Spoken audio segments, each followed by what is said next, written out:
जय सीताराम। स्वागत है आज फिर बाल बोध ज्योतिषार संग्रह के अध्ययन में। हम लोग भगवान राघवेंद्र सरकार की कृपा से फिर जुड़े हैं। कल जो हमने देखा था वार दोष, नवार दोषा प्रभवंति रात्रौ देवेज्य दैत्यज दिवाकराणाम और दिवा शशांकारक भूसुतानाम सर्वत्र निंद्यो बुधवार दोषः।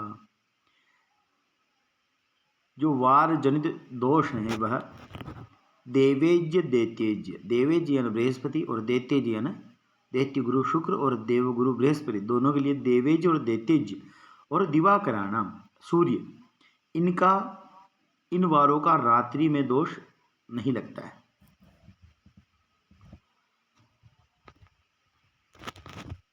और दिवा शशांकारकज भूसुतानाम सर्वत्र निंद्यो बुधवार दोष। दिन में चंद्र, अर्कज यानी शनि और भूसुतानाम का तात्पर्य है भौम।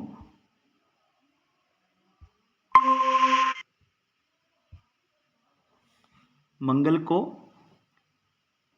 चंद्र, शनि, मंगलवार को जो वार संबंधी जो दोष है दिन में दोष नहीं लगता। यही कहना चाह रहे हैं कि देवेज बृहस्पति, दैत्य शुक्र, दिवाकर सूर्य, इन वारों का रात्रि में दोष नहीं है। रात्रि में मतलब वार संबंधी दोष नहीं है। और शशांक यानी चंद्र, शनि और मंगल, इन वारों का वार जनित दोष दिन में नहीं है। और बुधवार का दोष सर्वदा सब कामों में निंदनीय है, यानी कि बुधवार का न रात्रि में दोष लगता है न दिन में दोष लगता है। यही विषय है। फिर हम आगे दिन ज्ञान की चर्चा भी किए थे कि चैत्रादि द्विगुणा मासा गताश्च तिथिभिर्युताः और सप्तभिस्तु हरेद भागम शेषांके दिन उच्यते। दिन कैसे जानना चाहिए कि दिन कैसा है, उसी के लिए तो चैत्रादि द्विगुणा मासा, चैत्र आदि मास संख्या को दूना करके जो गत मास है वर्तमान में आज जो है उसका गत मास लेना है। माघ, जैसे आज फाल्गुन है तो माघ मास को द्विगुना करना है। माघ की संख्या एकादश 11 है, 11 को द्विगुना करेंगे तो 22 होगा। और जो तिथि है तिथि फिर युता, फिर उसमें तिथि युत करेंगे, तिथि को जोड़ेंगे। जो वर्तमान तिथि होगी उसको, तिथि का जो गणना है वह शुक्ल प्रतिपदा से गिनना है। शुक्ल पूर्णिमा तक, शुक्ल प्रतिपदा से पूर्णिमा तक 15 और कृष्ण प्रतिपदा से 16, 17 ऐसे अमावस्या तक 30 की गिनती होगी। जो तिथि हो उसको ऐड करके सप्तभिस्तु हरेद भागम, 7 से भाग देने पर शेषांके दिन उच्यते। जो शेष बचे, शेष फल बचे वही दिन जानना चाहिए। 1 बचने पर श्री दिनम, 2 बचने पर कलह, 3 बचने पर आनंद और 4 बचने पर कालकंटकः। जैसे लिखा है श्री दिनम कलहश्चैव आनंद कालकंटकः और धर्म दिनम तपश्चैव सप्तमो जयनंदनः। 5 बचने पर धर्म दिन, 6 बचने पर तप और 7 यानी 0 बचने पर जयनंदन नाम का दिन होता है। यह मुहूर्त निकालने के बाद कि कैसा रहेगा या दिवस कैसा रहेगा उसके जानने में भी नामवत फल है, नाम तुल्य फल है, ऐसा विचार करना चाहिए। फिर नक्षत्र ज्ञान का भी हमने कल गणित किया था कि द्विनिग्न मासस्थिति युग विधूनो वशेषित स्यात् उडुशेष संख्या मासस्तु शुक्लादित एव बोध्य कृष्णे द्विहीने मुनयो वदन्ति। कि यही प्रक्रिया है। चैत्र मास से एक गिनना है, 1 2 3 4 5 6 इत्यादि गिनना है। 1 मिनट होल्ड कर।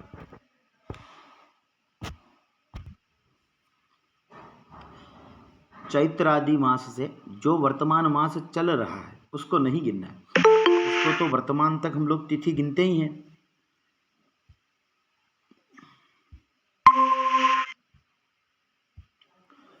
वर्तमान तक शुक्ल प्रतिपदा से तिथि युक्त करेंगे तो गत मास को लेना है। जैसे अभी फाल्गुन चल रहा है तो यहाँ भी माघ को लेना है। फिर द्विनिग्न मास तिथि युग विधूनो, और जो वर्तमान तिथि है, क्योंकि आज वर्तमान का नक्षत्र जानना है तो वर्तमान तिथि लेना है। जिस तिथि का नक्षत्र जानना है वह तिथि लेना है। फिर बशेषितः स्याद उडुशेष संख्या, नक्षत्र जो शेष बचता है वही नक्षत्र होगा, पर उसमें 27 का भाग देने पर। उडु शेष संख्या कितनी है? उडु यानी भगन, भचक्र जिसको बोलते हैं। भचक्र जो है पूरा एक, मैं आपको थोड़ा सा इसमें अलग गणित बता देता हूँ।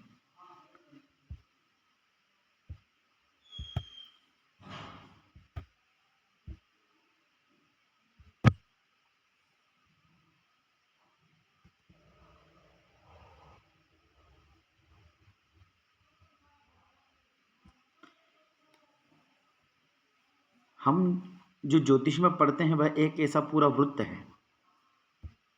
एक वृत्त के लिए हम लोग पढ़ते हैं। इसी वृत्त को भचक्र कहते हैं। इसका पूरे का मान सबको पता है, एक वृत्त का मान 360 डिग्री होता है। 360 डिग्री होता है। इसको कई भागों में बांटा गया है। पहले इसके 12 भाग बनाए, इसके 12 स्टेशन बनाए, ठीक है। यानी कि मान लो ऐसे ऐसे करके 12 भाग बनाए। उन 12 भागों को राशि कहते हैं। मेषादि 12 राशियां हैं, और उसके अंदर पहले इस पूरे वृत्त को 360 डिग्री को सबसे पहले 27 भागों में बांटा है, जिसको नक्षत्र कहते हैं। 27 नक्षत्र हैं, और प्रत्येक नक्षत्र में 4 चरण दे दिए। वह हम लोग आगे बढ़े, ठीक है। तो जो ये पूरा वृत्त है, हम लोग पढ़ रहे हैं उडुशेष, है ना। उडुदाय प्रदीप एक पुस्तक है उसी के नाम, पूरे नक्षत्र के लिए उडुदाय प्रदीप। तो यह जो हम लोग पढ़ रहे हैं भचक्र किसको बोलते हैं? उडु संख्या भी इसी की है। इसको केवल भय भी बोलेंगे, इसको ऋक्ष भी बोलते हैं। नक्षत्र की कई संज्ञा हैं, जैसे आगे पढ़ेंगे ऐसे अलग अलग नाम आएंगे। तो इसके अंदर जितने नक्षत्र हैं उसका उस पूरे चक्र को बोलते हैं भय चक्र, और वही उडु शब्द से जाना जाता है, ठीक है। तो इस भचक्र का जो मान है 27 भागों में जो विभक्त किया है, 27 से भाग देना है। जो श्लोक है वापस श्लोक पर चलेंगे।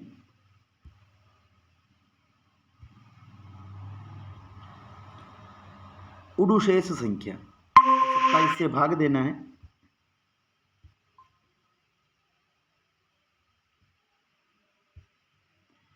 फिर मासत्व शुक्ला दित एव बोध्य, अगर शुक्ल पक्ष की तिथि हो तो 1 घटाना है, और कृष्णे द्विहीने मुनियो वदंती, और कृष्ण पक्ष की तिथि हो तो 2 घटाना है। यह कल बिल्कुल समझ में आ गया था, 2 उदाहरण भी बताए थे। अब उसके उपरांत जो शेष बचेगा वह जितनी संख्या शेष फल में आएगी, अश्विनी से गिनने पर वह उस संख्या का नक्षत्र उस दिन होगा। उसी दिन नक्षत्र ज्ञान का, यह नक्षत्र ज्ञान करने का श्लोक है, सूत्र है।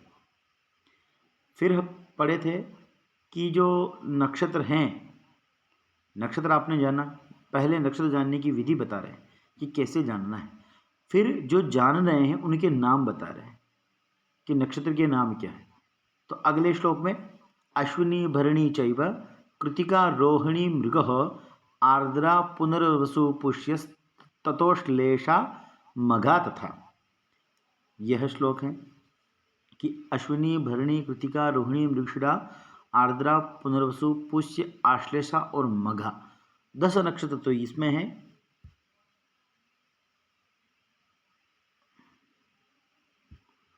फिर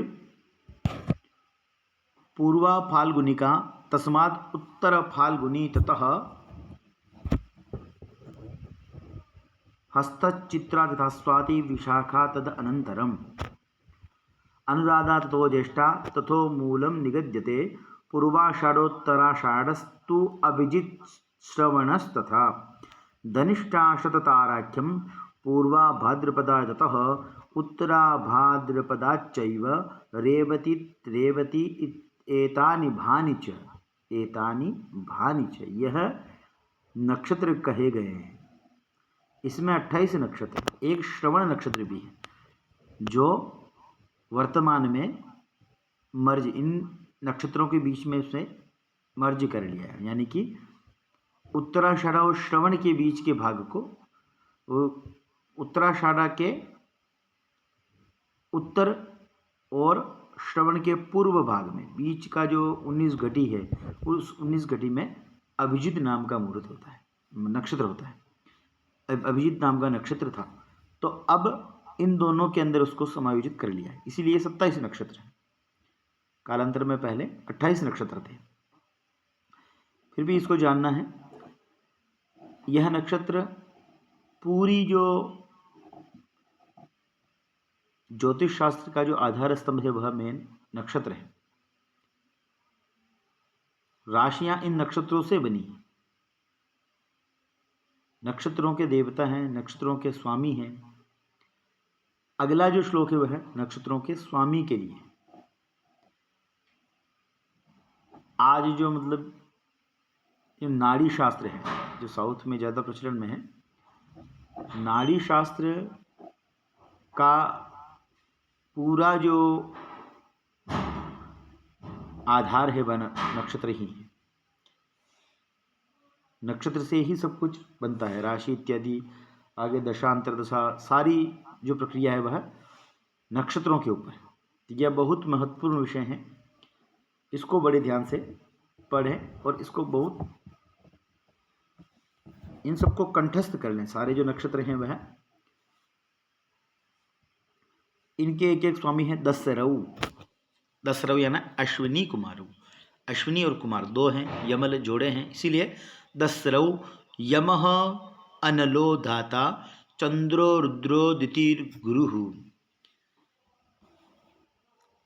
एक एक नक्षत्र के स्वामी हैं।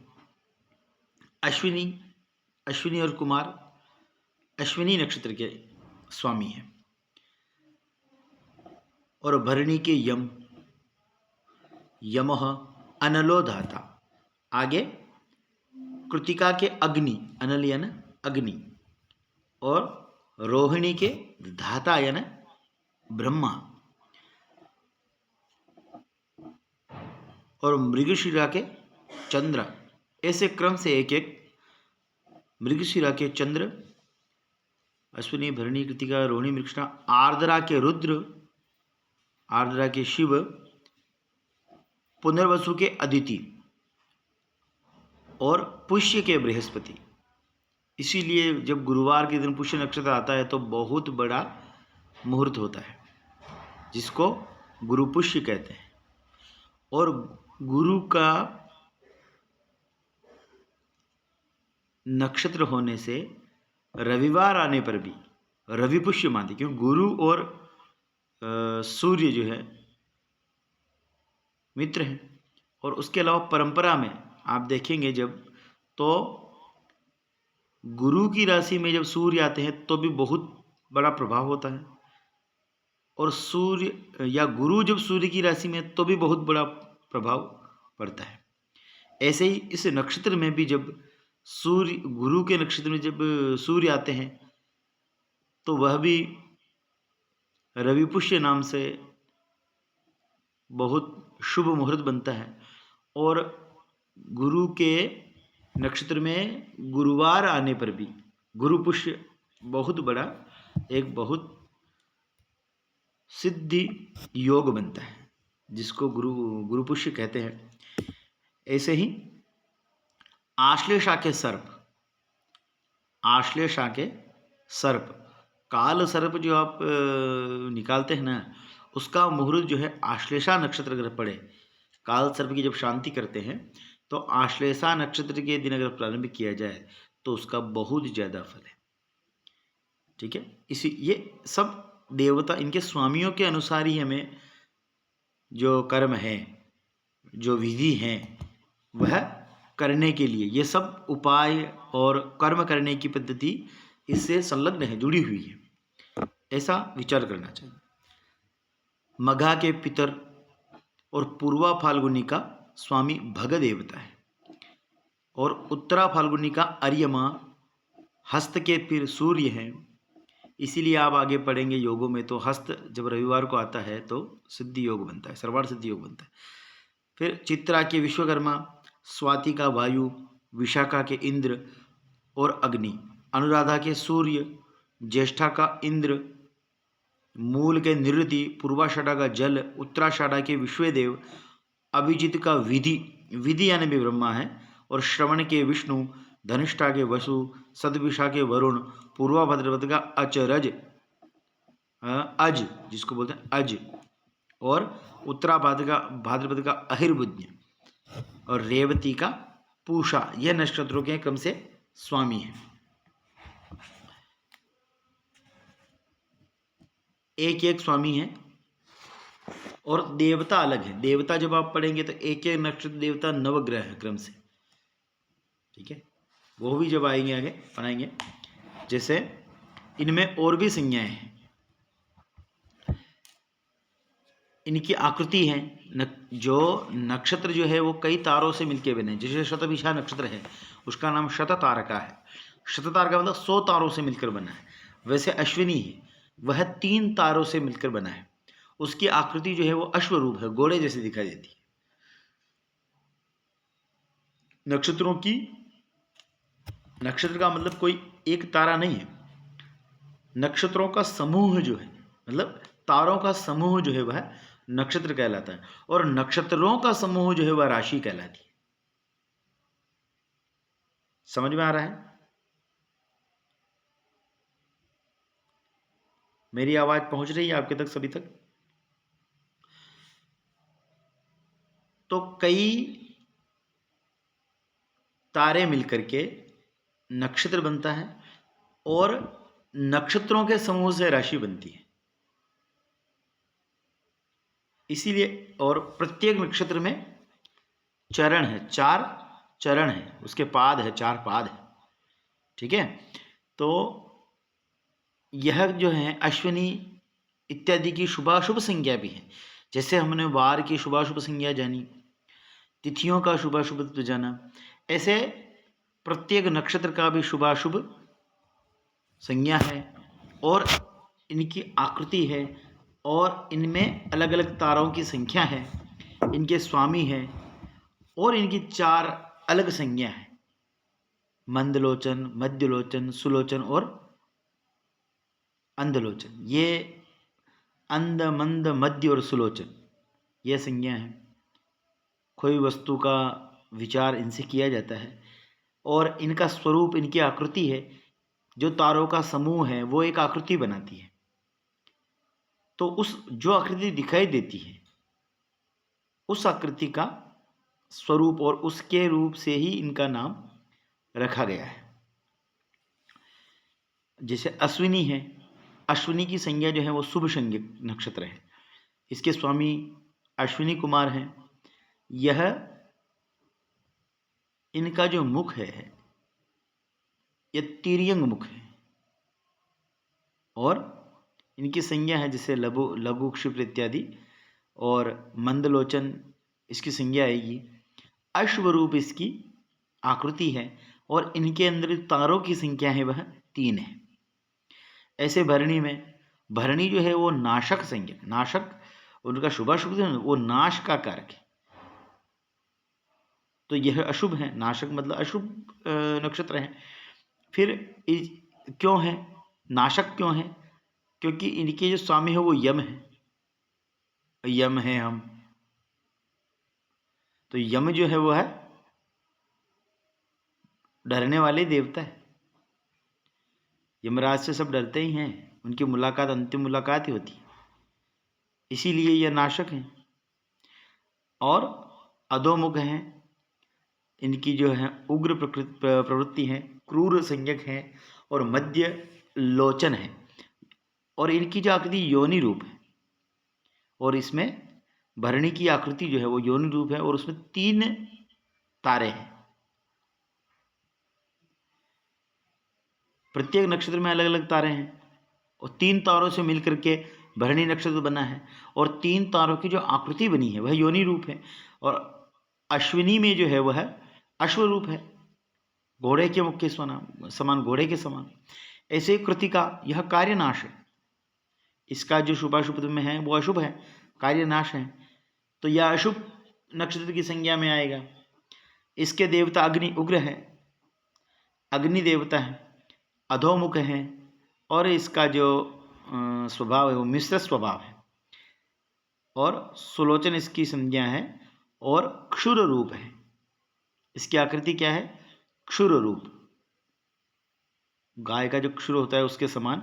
और 6 नक्षत्र इसके अंदर है, 6 नक्षत्रों से एक क्षुर रूप की आकृति बनी है, और उसका नाम दिया है कृतिका। ऐसे ही रोहिणी है, रोहिणी जो है वो सिद्धि संज्ञक है, या उसका जो अत्यंत शुभ नक्षत्र है, सिद्धि, किसी भी कार्य की सिद्धि इसमें होती है, क्योंकि इसके अधिपति जो है, स्वामी जो है वो ब्रह्मा है। ऊर्ध्वमुखी इसकी संज्ञा है, और ध्रुव स्थिति है, और यह जो है अंधलोचन, और इसकी आकृति जो है वो शकट के समान है, शकट यानी बैलगाड़ी के समान। इसमें 5 नक्षत्र हैं, 5 नक्षत्रों का समूह है, आकृति शकट जैसी है, उसका नाम दिया है रोहिणी। अगला मृगशिरा शुभ संज्ञक है, इसके स्वामी चंद्र हैं, और तिर्यंग मुख हैं, मैत्र हैं। ये अंधमंद मध्य सुलोचन इत्यादि जब प्रक्रिया में आगे हम पढ़ेंगे उस समय बहुत अच्छे समझ में आ जाएगा। और मृग सम इसकी आकृति है, हिरण के समान। 3 नक्षत्र हैं, मतलब 3 तारों से आकृति बनी है मृगसम। आर्द्रा शुभ नक्षत्र है, शिव स्वामी है, और मणिसम इसकी आकृति है, और एक ही तारा है इसमें। आर्द्रा जो नक्षत्र उसमें एक तारा है, एक तारा ही, मणिसम तो एक ही बनेगा, तो एक तारा मणि जैसे ही चमकता है, तो मणिसम है। पुनर्वसु जो है वह मध्यम है, ना शुभ है ना अशुभ है, मध्यम है। अदिति इनके देवता है, स्वामी है, और गृहसम इनकी आकृति है, और 4 तारों से आकृति बनी है। पुष्य अत्यंत शुभ नक्षत्र, यह नक्षत्रों में राजा है। पुष्य जो है वह नक्षत्रों में राजा है, वो भी आगे पढ़ेंगे जब मुहूर्त प्रकरण में आएंगे, इसका सश्लोक पढ़ेंगे। पुष्य शुभ है क्योंकि नवग्रहों में जो अत्यंत शुभ ग्रह हैं गुरु, वह इनके स्वामी हैं। और शरसम इनकी आकृति है, पुष्य की जो आकृति है वो शर यानी तीर के समान है, और 3 तारों से आकृति बनी हुई है। आश्लेषा नक्षत्र है, यह शोक प्रद है, अशुभ है क्योंकि सर्प स्वामी है, और चक्र सम इसकी आकृति है। आश्लेषा की चक्र के समान आकृति है, और 5 तारों से मिलकर बना है। मघा नक्षत्र है, यह नाशक है, यह भी अशुभ नक्षत्र है। पितर इसके देवता है, पितर स्वामी है देवता, पितर इसके स्वामी है, देवता लगे, पितर इसके स्वामी है।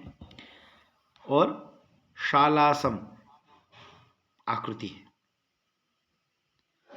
शाला यानी बरामदा जैसा होता है, ऐसे 5 तारे इसमें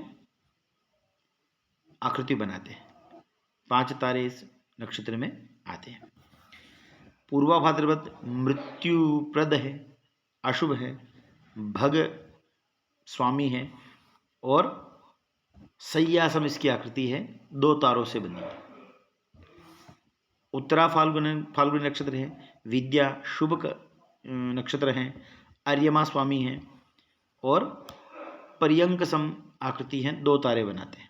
ऐसे ही हस्त लक्ष्मीप्रद हैं, शुभ हैं। रवि सूर्य जो है स्वामी है, रवि स्वामी है और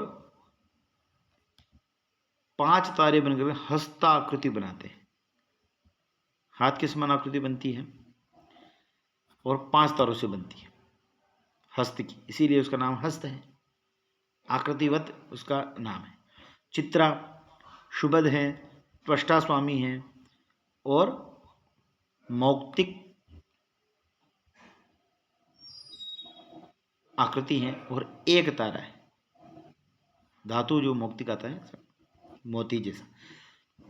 स्वाति नक्षत्र है, अशुभ माना है और वायु स्वामी है और प्रवाल के समान आकृति है और 1 तारा है इसके अंदर।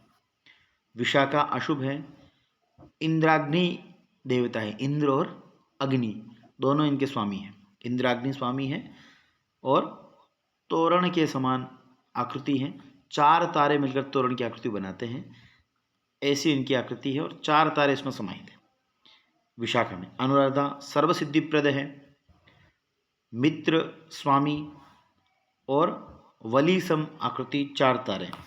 ज्येष्ठा क्षयनाश, यह भी शुभ है, क्षय का नाश करते हैं और इंद्र स्वामी है, कुंडलाकृति है, कुंडल के समान, 3 तारे बनकर आकृति बनाते हैं।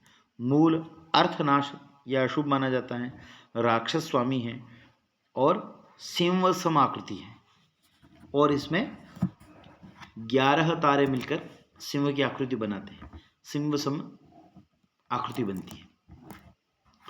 और पूर्वाषाढ़ा हानिकारक हैं, अशुभ नक्षत्र हैं। उदक यानी वरुण या जल, उदक इनके स्वामी हैं और संयासम आकृति हैं, 4 तारे मिलकर संयासम आकृति बनाते हैं।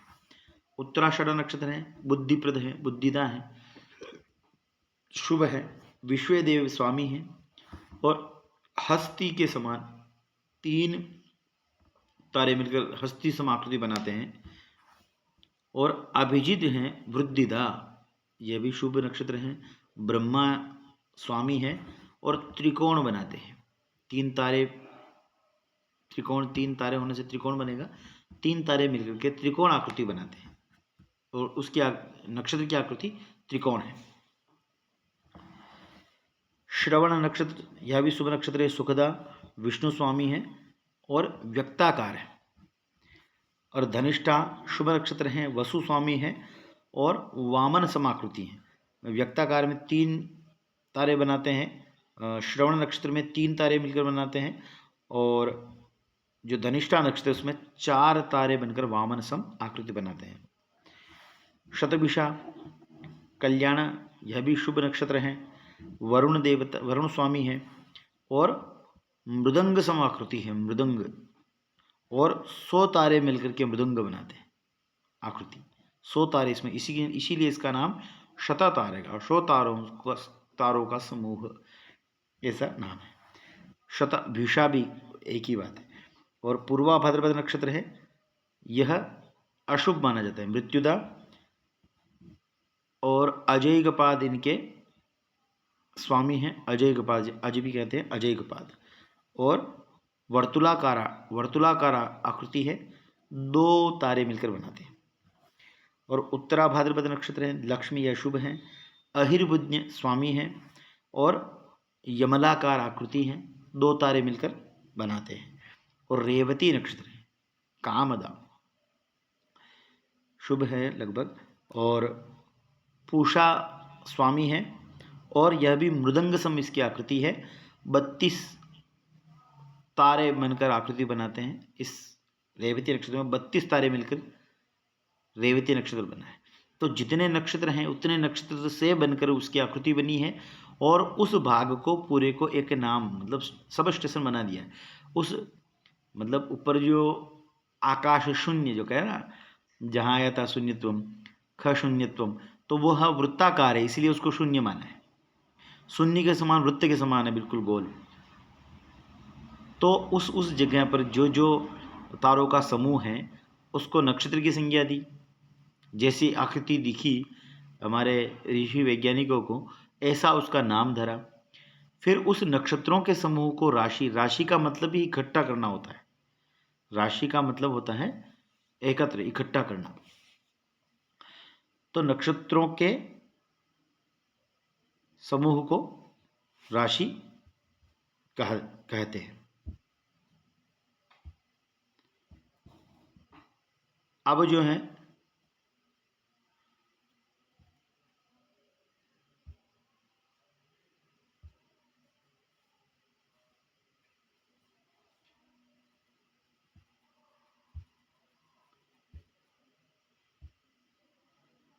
अगला, अब इसके पाद,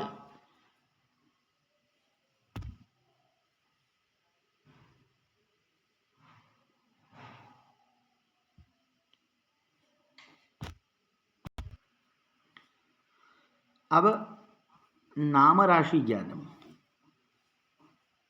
नक्षत्र के पाद है और प्रत्येक पाद का एक चरणाक्षर है, एक चरण और चरण का एक अक्षर है। तो किसी भी जातक का जब जन्म होता है तो वह किसी भी नक्षत्र में, किसी न किसी नक्षत्र में होता है, और उस नक्षत्र के 4 भाग हैं। जिस भाग में, जिस चरण में जन्म होता है, उस चरण से संबंधित अक्षर से उसकी पहचान होती है। यह वह नक्षत्र कैसे जानेंगे? तो जिस नक्षत्र में चंद्र स्थित रहता है, प्रतिदिन जो नक्षत्र हम लोग मानते हैं, वह नक्षत्र हैं जिसमें चंद्र गोचर करता है। चंद्र जिस नक्षत्र पर है वही नक्षत्र माना जाता है ना? तो प्रत्येक नक्षत्र का चरण जानने के लिए, जैसे मेष, अश्विनी नक्षत्र जो है उसके 4 चरण हैं, उसके 4 वर्ण हैं, अक्षर हैं, चूचे चोला अश्विनी ज्ञेया। यही श्लोक बता रहा है, चूचे चोला अश्विनी ज्ञेया, लीलू लेलो भरणी भरणी थ। लीलू लेलो ये 4 अक्षर भरणी में आते हैं। आ ई उ ए कृतिका स्यात्, ओवा विवु चू रोहिणी, ओवा विवु रोहिणी। वेवो काकी मृगशिरा, कुगंगछ आर्द्रकामता, केको हाहि पुनर्भम। यहाँ है या हा आने पर एक ही बात है, ह आने पर भी हा ग्राह्य होगा और हा आने पर भी ह ग्राह्य होगा। इसीलिए जहाँ आकार दे दिया वहाँ आकार नहीं दिया, दोनों एक ही रूप है। जैसे आ आने पर अ भी मान्य है और वा आने पर वह भी मान्य है। केको हाई पुनर्भम च हुए होड़ा च पुष्यभम, डीडू डेडो, यहाँ धो नहीं, डीडू डेडो तथा श्लेषा, मामी मुँह में मघा तथा, यहाँ मथा तथा लिखा है, मघा तथा, मघा नक्षत्र है, मामी मुँह में मघा, सिंह राशि बनेगी।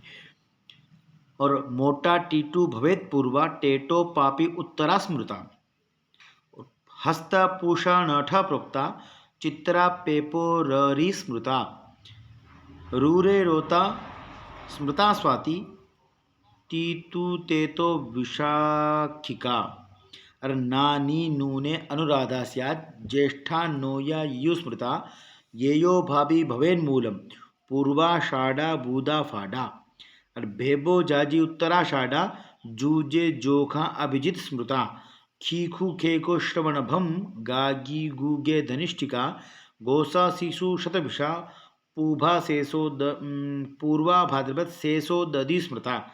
और उत्तरा ऊभा मतलब उत्तरा भाद्रपद, ऊभा आप अक्षर न समझे, और पूभा जो लिखा है वह पूर्वा भाद्रपद शेषो दधि स्मृता, उत्तरा भाद्रपद दूत जय ज्ञेया, दे दो चाची तू रेवती। यह क्रम से 27 नक्षत्रों के प्रत्येक चरण प्रत्येक चरण का एक एक अक्षर, टोटल अगर 27 इंटू 4 करेंगे तो 108 संख्या। हम जो माला जो फेरते हैं वह यही क्रम है। 12 राशि इंटू 9 ग्रह बराबर 108, 27 नक्षत्र इंटू 4 चरण बराबर 108। यह पूर्ण संख्या, यानी कि किसी भी नक्षत्र के किसी भी चरण में जन्म हो, यानी 12 राशि के किसी भी भाग में जन्म हो और नवग्रह से किसी भी ग्रह से पीड़ित हो तो उसका फल माला फेरने से मिलता है। इसीलिए उनकी संख्या 108 ही, मनके की संख्या, एक माला में मनके की संख्या 108 ही हमारे पूर्वाचार्यों ने रखी है। और यह कंठस्थ करने का विषय है। चूचे चोला अश्विनी लीलू लेलो भरणी, ऐसे क्रम से एक एक अक्षर। इसका काम बस यही है, जब नामकरण संस्कार करते हैं तो किस नक्षत्र में जन्म हुआ है तो उसका गणित करके किस चरण में कौन सा चरण वर्तमान तक है, तो जो चरण होगा उसी नाम से उस जातक का नामकरण संस्कार होगा। चंद्रमा का इतना प्रभाव है कि जो व्यक्ति जिस समय जन्म लेता है तो उसका प्रभाव, चंद्रमा का प्रभाव उसके पूरे जीवन पर इतना प्रभावशाली होता है, इतना महत्वपूर्ण प्रभाव है कि उसका नामकरण भी चंद्र के चरण के अनुसार रखा जाता है। यह इसका भाव है, अर्थ है।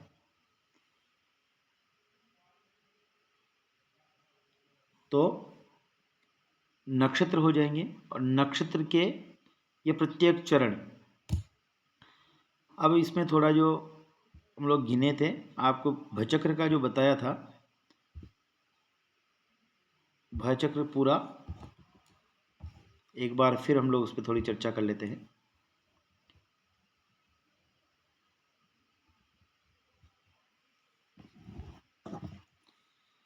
जो 360 डिग्री का जो भचक्र है उसमें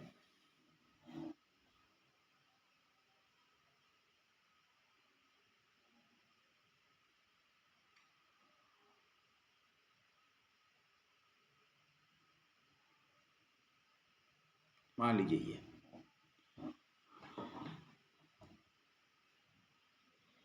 इस पूरे का जो मान है वह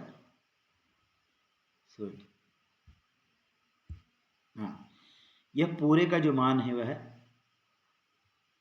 360 डिग्री है। 360 डिग्री है। अब जो पूरा नक्षत्र जो है, एक नक्षत्र का मान हम लोग निकालेंगे कि इस पूरे का जब हम ऐसे भाग करेंगे, इसको 27 भाग कर देंगे, मान लो ऐसे,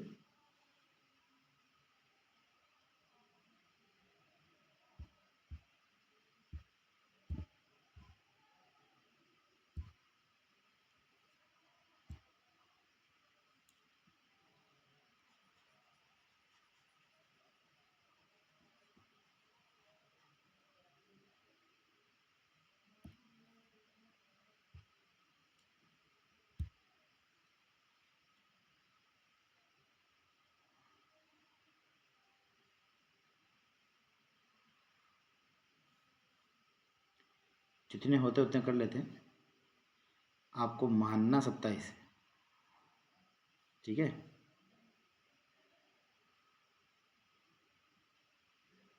एग्जाम्पल के लिए चल मेरे भाई,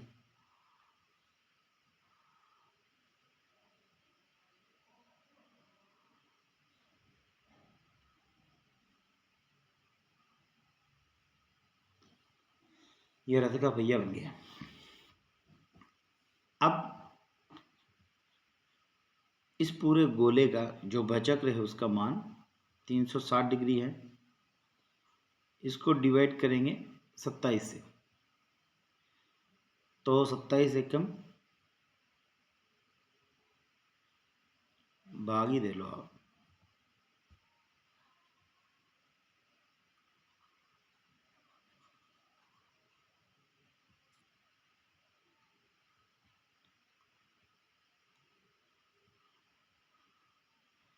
सत्ताईस एकम 27, 16 से 7 गए तो 9, 0 और ये 90। 27 तिया 7, 3 बार जाएगा, 4 बार तो 108 होगा। तो 27 7 तरीक इसका 1 2 3 में 6 नहीं 2 8 81। 10 में से 1 गया 9, यहाँ क्रॉस 9 बचे। अब ये 9 अंश है, 9 अंश है ना, तो इनको हम लोग कला में बदलेंगे।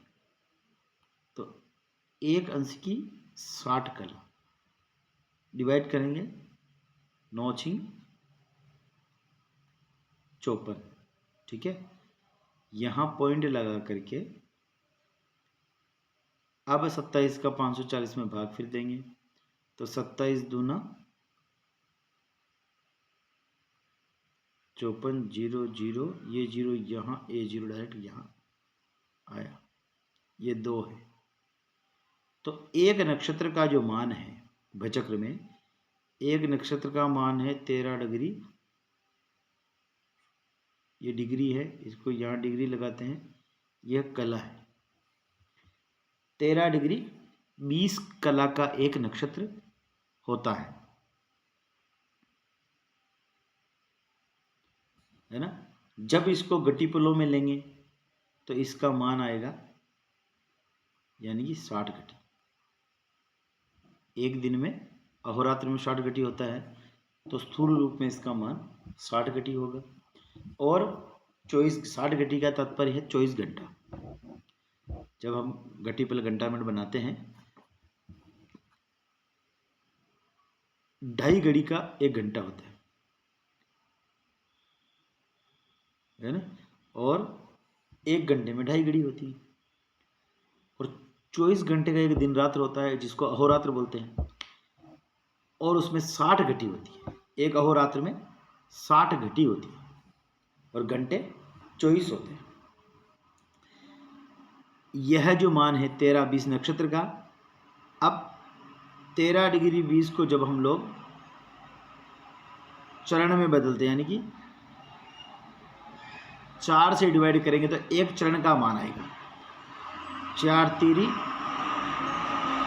12 क्रॉस 1 बचा। फिर वही, क्योंकि ये अंश या कला है, इसको कलात्मक बनाएंगे तो 60 60 एकम 60, 20 जो है वह कला है, इसमें ऐड करेंगे 80, 4 का भाग देंगे, यहाँ पॉइंट लगाएंगे अंश में, 4 दूनी 8 80 8 0 0 यहाँ जाके यहाँ, यानी कि 3 अंश 20 कला एक चरण का मान होगा। एक चरण का मान 3 डिग्री 20 कला होगा। समझ में आ रहा है?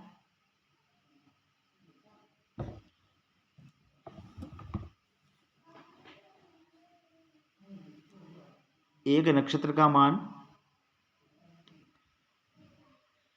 13 अंश 20 कला है, तो उसका चौथाई जब हम लेंगे एक चरण का, तो 3 अंश 20 कला रहेगा। यह बहुत आगे का विषय है, पर मोटा मोटी हम लोग थोड़ा समझते हुए चले। ठीक है, बाकी इस गणित की आगे कोई आवश्यकता नहीं है इस ग्रंथ में, पर थोड़ा बहुत हमें ज्ञान रहे, इसीलिए ये प्रकरण पढ़े। बाकी इतना पढ़ना है, नक्षत्र का नाम याद करना है, नक्षत्र के स्वामी याद करना है, और नक्षत्र के चरण याद करना है। एक नक्षत्र में 4 चरण होते हैं, और फिर आगे जब एक राशि में 9 चरण होंगे, तो 2.25 नक्षत्र की एक राशि बनेगी। उसमें ये सब ध्यान रखने का विषय है। इसीलिए यहाँ से एक राशि का मान 30 अंश होगा। 30 अंश एक राशि का मान होगा तो मान के ऊपर, क्योंकि हमारे पास जो एरिया है वो 360 डिग्री है, उसमें जो भाग किए हैं, पहले उसका भाग किया है वो 27 भाग कर दिए हैं। उनके अपने अपने हिस्से में 13 डिग्री 13 अंश 20 कला आई। और जब उस पूरे बचकर के उस 27 को छोड़कर 12 भाग बनाए तो पूरे के 12 भाग हो गए। तो 12 भाग करने पर जो नक्षत्रों का भाग है तो उस 12 के एक भाग में 2.25 नक्षत्र समाहित होंगे। 13 दूना 26 और 26 40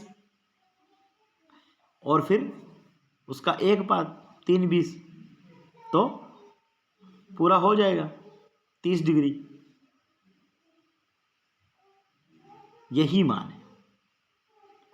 ठीक है, आज इतना ही।